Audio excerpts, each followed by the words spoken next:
Well, I think Fanhub were just been a little bit kind to me, given I had a pretty poor week. So they decided to give me an extra bit of cash in my bank. And, oh, look at that little fella on my interchange bench. And, yeah, they went, well, Brimson, you scored so terribly for Jamie. So we're just going to allow you that little bit of enough cash just to go Brimson straight to Payne Haas. Look at that. 446 up to 949. Holy moly, went up 69k. And, yeah, that one hurt.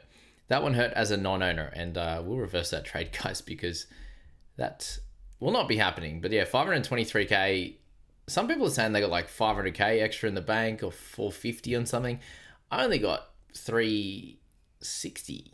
Yeah, because I had about 160 in the bank. So this salary remaining business, guys, it will get fixed. I don't know why it didn't get fixed before lockout was lifted, but it wasn't, and it is what it is. We'll hopefully get that fixed. But in terms of trades right now, it's a little bit annoying. Just, if you didn't know exactly how much salary you did have in your bank and you are mucking around with trades, it's going to make it a little bit frustrating there, definitely. But they have locked it out, as you can see there, for round 4. So me being the guy I am, reverse that trade. So it's allowed you to reverse the trade. Can you make trades in here?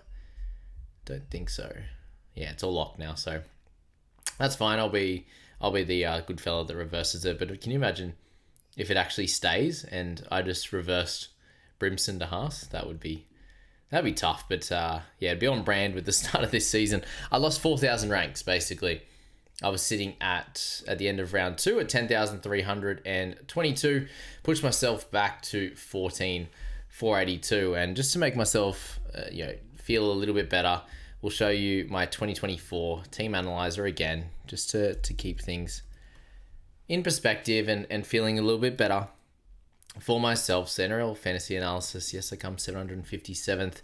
And last year's rankings, after round 3, I pushed myself all the way into 8,000 overall, which is tough. But just remember, I went all the way down to 20,000 in round 5, and then pushed it all the way back up to 7,000 again. So in my eyes, if I'm better than 20,000 or 15,000 by round 5, then it's a win, because I pushed myself all the way up to 232 was my best rank. Yeah, 232 in round 22. So if I can do that after being ranked 20,000 in round 5, then we can do anything. We could push in the top 100 still from where we are, as long as things start to correct from here on in. And that's exactly what this video is going to be about.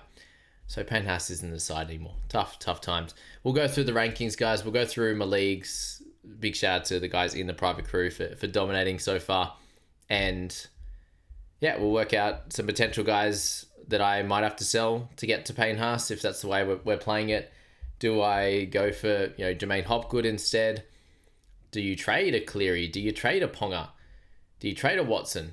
Of course, I have 3 of my best players out this week. That's always it's always really positive. But for me, the win this week was Terrell Mayer's captain with the 70. Thankfully, I did that over Cleary, because if I didn't, I would have been 730, 725 type of level, which would have been very, very tough. And I've seen a few people down there, and I've seen a lot of people in the mid 900s as well. So count our lucky stars that were not down there, but also the unlucky stars for not buying Payne Haas. My trade-ins this week were Campbell and Nicholson, who picked up 81 and 47. So the trade-ins weren't a problem. I had to trade out Hosking and Lucas, 2 guys that weren't playing. And I am moving into this week with 5 red dots, most likely. Definitely for Hubner, definitely for Watson, Ponga and Cleary, and then highly likely for Tom Duffy.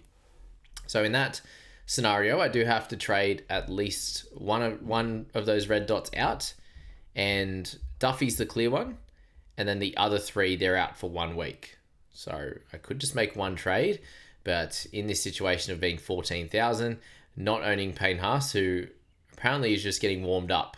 I read something. He's like, oh, this is just the beginning, that he was saying. So that's rough. And we also missed out on a couple of loopers. I had Jack Cole with a 36, and after seeing things with Cleary and then Payne Haas as well, it was like, well, we should probably we'll try and take some scores higher than the mid 30s or the low 30s. which I end up looping Sandon. The goal would have been, if he got sort of 40 plus, I probably would have looped Tamale and Yongi out and gained myself a few more points. But yeah, Yongi beat Smith by 1 in the end, so that was the decision. And yeah, Tamale with the 18. But when you have two guys that aren't on a bye in Hubner and Duffy, you had to make your decisions fairly quickly to get that going. And the two guys I wanted to loop had half, which I have lots of halves in my side. So anyway, that was that. We move forward, and Brimson is a pain in my back, that's for sure. 13 for him, Ponga with 29, Rob Toy with 24, Cleary's 5. Gilbert, since trading him in, has gone 43 into 40, so pretty gross. He's someone that I did expect more out of, and the way he looked in round 1, he did not look like that in round 2 and in round 3, so that's tough. Surprisingly, my two guys I didn't expect to go 80 minutes or close to it, Nicholson and then Gilbert, both went 80 minutes, and they both still couldn't score 50. So yeah, it's just not going perfectly at the moment. You're having Watson with 27 with the head knock as well. That hurt, but the captaincy of Terrell worked out great. Isaiah Yeo back to normal programming. We're making money with Corey Horsburgh, which is lovely. We'll get that list view up as well. And here we'll see a bunch of the cash generators and the negative boys. And hopefully Isaiah Yeo, his price starts to level out with the 28k down. Mammazelis has been awesome. 64, 44 for May, 28 for Big Red. Gilbert still went up 14 at least. Safe Fast with the try went up 24, so he'll get that cash generating now. Cleary unfortunately down 73 there. Humphreys up 97, 235 for me, thank goodness. Starfatoa up 82 for myself. Rob Toya up 135 with 33 this week. 42 for Toa this week. Brimson down 29, and he'll continue to hit those lows unless he can pull his finger out, which I'm not sure is going to happen at this point, the way that they're playing and the way he's playing as well. Campbell up 22, and he's going to make some good gains over the next few weeks. Ponga with -9 is fine. Watson 5k, Tamale up 15, Nicholson up 49, so that's a good little buy. Yongi up 2, and he levels out his break even as well, which is nice. Santa Smith up 40, Cole 22, and then my two guys that didn't play in Hubner and Duffy. So overall, it was very positive. Just had a few negatives with Brimson, with Cleary and Isaiah Yeo. Of course, my two guns that I was sticking solid with to begin the year are the ones that are losing me cash right now in Cleary and Yeo. Very, very tough. While we're here, let's talk about the prices of these boys. So let's go to Cleary and let's go to Yeo.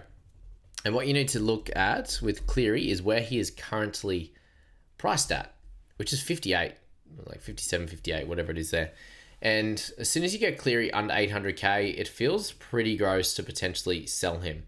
We've seen Nath be up near the $1 million. He got to, in 2023, he got over the $1 million before he got injured, and then he lost some cash from there to round out the season at, with a 97 to get him back up to $1 million if it would have went up the next week. So to have him in the 700s, you look here at all the price points you're looking at, and you just don't get him in the 700s. Oh my God. 2021, he got to $1.21 million. That's incredible. What about the old play at 5/8 for Nath? There you go. So when you're looking at Cleary, all of the seasons that you look at, him at halfback in good minutes. 2023, you got him for a 73 average, and that included one injury game as well. So it's more like 75 when he's not injured. So that's 17 points above his average. 2024 included that 39-minute game. We'll leave that in. It's 64, so 6 points undervalued from where he's at currently. 2022, he averaged, well into the 65. Let's just put it over 30 minutes. 67.5, so he's almost 10 points undervalued right now. And will potentially get cheaper, yes. But when he does come back, he misses the Rabbitohs, which is a tough one. But when he does come back, it's Cowboys into Dolphins, which are two really, really nice clashes for him. And that's the problem with potentially selling someone like Nath. And he lost a lot of cash and therefore has, not a ridiculous break even because he's gone down a fair bit already. And when you're looking at his scores in this season, he's just had the one low score, which sits him at with that 56 and the 63. That's where the 70 or whatever break even is, probably near 80, I'd imagine. But he can hit that easily, and this might be the cheapest you get him. And then if you're selling him, you're gonna have to trade him back. The only reason you would sell Nath is to get Haas, and that's still a big risk in itself. So be aware of that if you're looking at Cleary and potentially selling him. So then Isaiah Yeo at a little bit more of an expensive price at 798. Oh, this is his break even last week. Because Isaiah Yeo's break even was mid 80s last week. Okay, I'm not sure what his new break even is, but I'm sure it's a lot higher than that. But anyway, Cleary could go down and should go down a little bit further once he comes back. Isaiah Yeo, his break even will be more stabilized now. Priced at 59 and scoring 2 scores above that out of his 3 this year means that he's very unlikely to lose any more cash from here or much before it goes back up again and hits like a baseline of around this sort of 800k. So you need to be aware of that if you're looking to sell any of those type of players to get you to someone else. Now, Hayden Ponga, he's a slightly different story, and guys like Connor Watson as well. Cleary's close to the best player in the game, has been for years. He starts the seasons poorly and then he ends up scoring really well. Guys like Ponga, we know that we can get him at cheaper prices at certain parts of seasons, and that's a big win with the outside backs. And you see there, they have the upside in the 60s and the 80s, and then they have the lower games in the 29s. It's going to happen sometimes with these types of players that a bit more error riddled at times. They could come up against a tougher opponent and struggle a little bit as well. And the thing is with Ponga, that he does come into Dogs without Burton and Kickow, and then the Tigers following that before it is Cronulla, Warriors. And it's not a ridiculously tough draw by any stretch. But is he the guy that you could potentially use to do some moving around? He had 44, 52, 30, 64, 36 at times last year before dominating for 3 rounds. And maybe it was this first 2 weeks that were his domination, and maybe he could be the guy to get to Haas. At 759k, you'd have to have a fair bit in the bank to get to Haas, or you'd have to downgrade in another area. And that's the big question, is how you are going to get to Payne. Can you leave Payne out of your side? Potentially. It feels very, very risky, even though his price point is actually ridiculous now at 949. It puts him up priced at 71, which, is nowhere near what he scored in that first 3 weeks. And if there's games where he does get more minutes, then great. He'll be able to continue dominating. It's the offloads that's really crushing owners right now, or non-owners right now. The meters gained are awesome. He's going to have tackle breaks and offloads in those numbers. Tackles, he's missed 1 out of 94 tackles now. And he has the potential to play 70 minutes. And if that's in his game, in his wheelhouse, then he should be hitting that 70 mark pretty regularly, with some games in the 80s and some games in the low 60s. It's very hard to not see him go nuts against the Dolphins and also the Tigers, and this run coming up in Roosters, in Warriors and Dogs. It doesn't scream a worry game for Payne Haas, and then very clearly that he's in 90 of the top 100 teams. It's going to be very hard to get him in. Can you go for other guys like Hopgood and these players? For sure. So just wanted to get that out early, because I know people are going to be trying to sell their big dogs, and I understand. Should you do it? Maybe. Am I going to knock you down for it? No. Could it bite you in the butt? Could have. If people traded Cleary to Haas and Haas got injured, then they wouldn't be gloating on in the comments and on Facebook, would they? So it can be a bit of a game of luck and taking chances. And it feels like taking a chance on Cleary being the sell is a scarier proposition than taking a chance on Watson or a Ponga and these types of guys there. So Watson's price in sort of the mid 50s now, 56 or something like that. And he has 2 try upside apparently as well with a 90. So he's another guy that could be an interesting one to maneuver around. And if you do have red dots to sell, because I'm going to have 5 out minimum, and it could get worse. We don't know in team lists, so we'll have to find out that as well. Guys I'm not super comfortable with at the moment is Gilbert. Say Farth without that try would have been near the 40 mark, so I think he's someone that could eventually be moved on, but that 56 really helps get some cash generation going. We are worried about Yongi, but 33 for him. Eels looked a tiny bit better, so he was fine. Toa was fine. Toya should be fine. Brimson I'm really worried about, so he's on the chopping block as a potential downgrader. But if I was trying to get to Haas, I mentioned Ponga as a potential guy that I could move on rather than Cleary.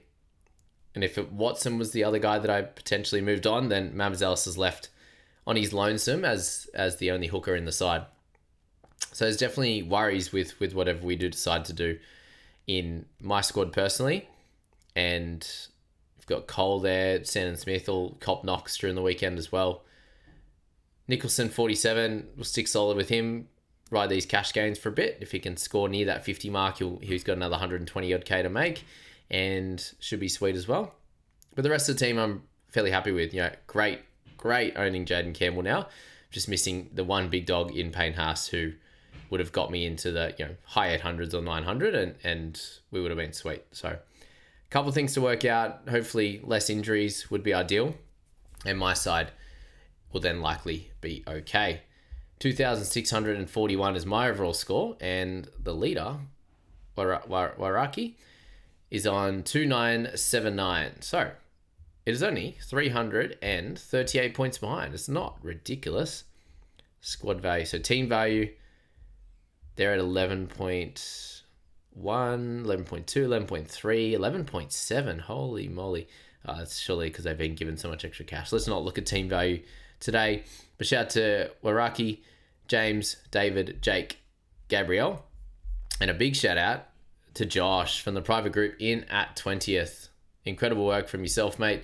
And let's go and check out those leagues now while we're here. So private crew first. What about absolutely demolition job in the private head-to-head? About 165 points. That was tough times. But I'm 224th in the private crew. So I'm getting my butt kicked right now. Shout out to Josh, Jaden, and Kyle. All three of you guys in the top 100. 78th for Kyle, 47th for Jaden. Absolutely smashing it. Andrew, not too far behind at 149. Followed by Jeremy, who's in just outside the top 200, so 202. And then Jakey, who was leader in round one, still in a great spot. Bradley, Ethan, Sam, and Dean in the top 10. And then the rest of the top 20. You can see your names there. I'm definitely not in it right now. That is for damn sure. There you go. Shout out. You're on my screen. Happy days. So good stuff to all you guys. Great position. Someone from the private group is winning this year. There's 377 in there. Probably not going to be me, and I hope it is someone in there because they absolutely deserve it. They put in plenty of work. Okay. Podcasters, I went backwards this week. I was 9th, and now I am 18th. So you'll go through with the video with Mitch. He ended up in a decent spot. He's still in third, a fair few points ahead of me, 100 or just short of 100. Scoop with a pretty good solid week there. He's had hash from the start, so that always helps. And unfortunately for Nicky, he's having a tough time at the moment down the bottom, and Bradman Bess is doing some good work for him, but not doing the absolute business. So it is what it is there on that one. But some of your podcasters there, Marky Jessup down there a little bit lower than myself, but everyone doing a solid job, and Josh up top there in 1,887. So the podcasters have got to turn it on at the moment. It's been a bit of a rough one. We got Joshy. Speak of the devil, Josh. For all those interested in Wong, we have some late mail. I'll have a read there. Rooster, Nat Butcher, Eisen are all turned for milestone game. Yay! Senior Rooster 4, Nat Butcher is pushing to return from a stint in hospital with an infection to play his 150th game in round 4. I wonder if he's going to end up being the guy to replace Wong, because I actually thought Wong played really well. And that hurt me, given I could have done Haas and Siwa Wong and didn't. So, no good. No good there for sure. JVFA overall league with everyone involved. We've got Jace up top, Sam and Josh. So, some crazy efforts from these guys up here. And, great work overall. I think we'll leave it there. that's my squad. We've got the leagues. We've got rankings overall. Not too much else to say, I think. Gargarov got the win there, 791 against Daniel. And my brother had an absolute shocker. The old fruit bat. 835th overall in Cowboys. Yeah, that's it. Thanks so much. We'll jump into another section here. We're going to have Hayden coming on the channel here for his for his first time after getting to hang out with him at Magic Round. He's part of the private crew, and we're going to go through his team and where he's at it and get some thoughts around that. Enjoy. So Hayden is here and has joined us. He scored pretty well, 891, 1,307 overall. So it's nice to speak to someone that is much better at fantasy than myself. Haydos, welcome in. It was good to hang out with you at Magic Round, mate, and hopefully another sesh again. Yeah, thanks for having me. Yeah, it was awesome. All the boys up there, great environment to be around. Definitely. Made a good score for you. You do have Payne Haas as captain, so I just went through all the options for myself trying to get to him. As someone with Payne Haas, firstly, how's it feel? Oh, it feels awesome. Absolutely spectacular. I was when Cleary went off, I was disappointed, yet I was happy I didn't captain him, and I was stoked with Payne Haas. Even though he destroyed the Cowboys, I was happy he was on the team at least. Bit of an emotional hedge there. Yep, there you go. I do that with Tippin a bit as well. But mate, that top section for you is it's pretty hot right now. May, Yeo, Haas, Hopgood, Nicholson, and Mamazella's doing really well as well. It's yeah, it just continues to dominate, doesn't it? And yeah, wing fullback was doing nice for a bit until the Knights decided to shit the bed. Hey, Yeah, that was a really disappointing performance, but either way, they'll be out. I'll be holding Marzu and Ponga, and probably have to trade Lucas now that 6 weeks is pretty rough. yeah. So we're just looking at your squad there, mate. You've got six out in the end, so it'll be a cool one for people that do own Haas to just get a little bit of thoughts around what you might be interested in. Do you have some general thoughts on trades early? Early on, I was originally going to do Cleary and Bentley Heap out for Jaden Campbell and someone else. I haven't quite fiddled around with that yet. But with Lucas being out, I originally wanted to hold him. I think I might have to get rid of him and Cleary, but I definitely want to bring Jaden Campbell in this week. Okay, yeah, it seems like from what I'm gathering, a lot of people are targeting Campbell if they've already got Payne Haas there, and it's the opposite for me, I suppose. So I'm glad I at least got one of those right. But yeah, that would have clocked you into a crazy score if you managed Campbell. But have you had Haas the whole time, or was he an in for you the week just gone? No, he was an in for me. I did Seyfarth and Metcalf out for Haas and Bentley Hape. I knew Bentley Hape was a risk and that I probably shouldn't have brought him in, but I just saw Haas's run that he had coming up, and I just thought I can't watch Broncos games without having Haas in my team because he could just go on a massive tear. Yeah, wish I did the same. No, that's fair enough. But yeah, the Bentley hate one might hurt you a little bit, but definitely not as much as not owning Haas has for myself anyway. But you kind of snuck away all right with guys like Purdue scoring well, but I think you need his 50 this week coming, hey? Although you end up with his score last week, didn't you? Yeah, I took the Yeah, score, which was good. I figured I'd take that over relying on Riley Smith. yeah, definitely. Yeah, 50 was great in a tough game as well. So looking into this week, then you're very much leaning on Sandon, Cole, Purdue, and you'll have to lean on Riley Smith as well, hey? Yeah, I'm gonna have to play all of them this week. So I'm hoping that there's no late outs because it's very early on in the season to miss playing with 17. It's bad Yeah. enough not having a looper this week. If I have to play with 15 or 16, that'll really hurt some of the gains that I've made. Yeah, definitely. I know a few people mentioned that round four last year was a really tough one, and some people were playing with 15. So yeah, let's hope that Team List is kind to us. I think Jack Cole was kind of limping at the end of the game, so hopefully Yeah, he's all good. But so you're thinking Jaden Campbell is one, and what would you be thinking with that second? Because if you're going Lucas and Cleary, you'd hope it's someone pretty good then.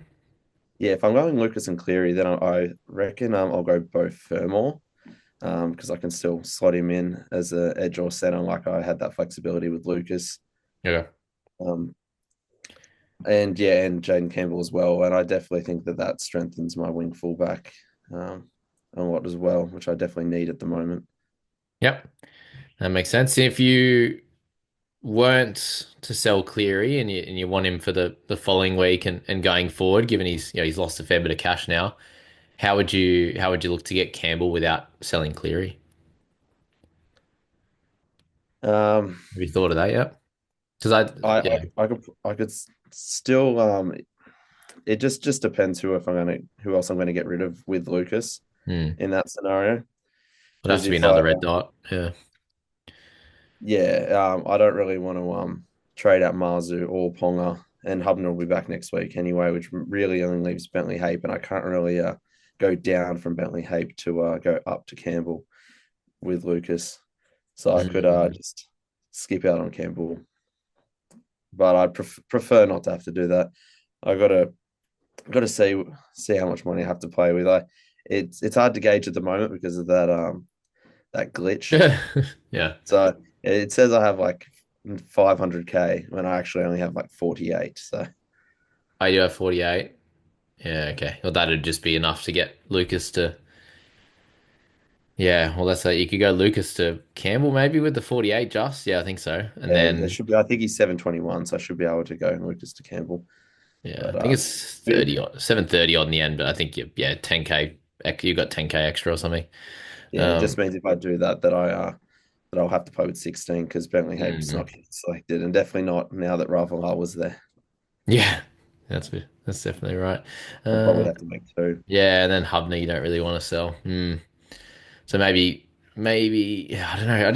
I want to give the contrary as well because Cleary, he plays the Cowboys the following week, and yeah, we know how Yeah, that he could go that massive can go. against us for sure. Yeah, I was talking in the earlier part that he's priced under 60 now, which you can definitely get cheaper, but yeah, to have someone that can have that 100 upside that's priced under 60 is something that we've seen with Campbell, and I understand why you're keen Mm. on him. Like he got one try assist and a try and just slotted a nice easy 81. So yeah, he's clear as a guy that has done that for a long time. So yeah, I don't want to have people just to be sold on moving him on because yeah, you might have the benefit this week, but next week when he drops an 85, you're like, oh, I wish I had Cleary again, and you've just used trades for it. So yeah, Yeah, I'll have to play around with some of the combinations and see what I can do. was there anyone in the sort of mid-range tier, that sort of 500-600K that you maybe could target instead and do like a bit of an up down with Lucas or Bentley Habe? Anyone that's kind of standing out to you? It's like Yeah, Couchman and these guys, but yeah. I mean, Couchman would be awesome. I've got Hamish Stewart in my my head-to-head team, so maybe I'll just bring him in. yeah. Well, I saw something today. It was like, yeah, Clem's going to play this week, and then Dylan Egan apparently is bolting for a jersey again. Who are they taking out of this side? If both those guys comes in, does Hamish Stewart just miss out? That'll be an interesting question. But I think yeah, team list will help us out, and hopefully everyone's named. I'm well behind you on points, but only five out, so I'm winning. I'm winning on that Yeah. one. Hey, but yeah, it's Well, gonna and be a tough one this week. he started the season with Tamale as well, which certainly helps. Yeah, yeah, got a bit of cash gains there. The Hump Daddy, God, he's been good. But he's situated well, mate. I think Hopgood's really. I was interested in him as a potential buy last week, and he delivered there with that 66. So I think he's going to get back to near that 60 mark with some good minutes. And you got the dream mids.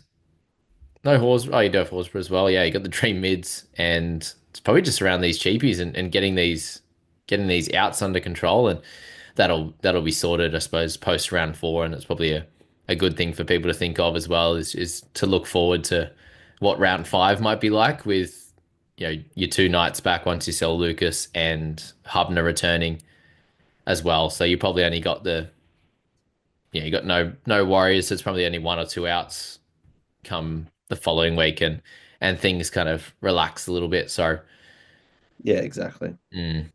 I The mean, so weirdest you're not thing, going to have a free out on a buy every week, and then also have all these other issues. yeah, yeah, was doggies after that. And you've got none of them. So who's in round seven? Yeah, I can't remember. But Cowboys coming up as well, I think. Cowboys. There you go. Cowboys round seven. and you're a Cows fan as well. So yeah, we're tough. It's tough times out there for us, definitely. Yeah, But yeah, not the best season, but Purdue's 50 was a highlight at least. Last week definitely needed it. he looked good. He Yeah, has, yeah, yes, defensively, but he's coming up against like Olakau'atu, so good luck with that. And we saw what Garrick did on the weekend as well. So yeah, is he someone that you potentially look at? It's probably just a miss the boat now, and the draw gets a bit harder. yeah. Well, I actually had similar to Connor Watson. I had Garrick in there for pretty much the whole preseason, and then I took him out at the last minute because I brought in Ponga. But in all of those drafts, I didn't have Humphreys in there, so I figured I might have started with Garrick and or Watson, but I wouldn't have had Humphreys. So I'm kind of glad I went Ponga and Humphreys. Yeah, yeah, that was a pretty crazy start. Both averaging like 70. Can't believe he get dropped to 74 again. 585K. He'll be almost There's 700 another after this negative week. break even as well. So Yeah, well, it has to be. Just keeps going. If he's doing that, like what May's doing, May's going to get to 850 and he'll get there pretty quick as well. So, yeah, it's wild times, mate. But congrats on the start of your season. And guys, we will be doing this regularly as well, getting guys on from the private crew and yeah, talking through their team and some options and giving them a bit of a spotlight as well. So shout out to you, Hayden, for jumping on. And I think we'll be seeing you again. I know you're keen, which is good. And thank you, mate. yeah, Appreciate it. we'll leave it there, mate. Good luck for the potential trades this week. And I do wish you had an extra sort of 30 or 40K because that little up down could be awesome to get Campbell in. The team will be pretty set, especially once those Knights guys come back too.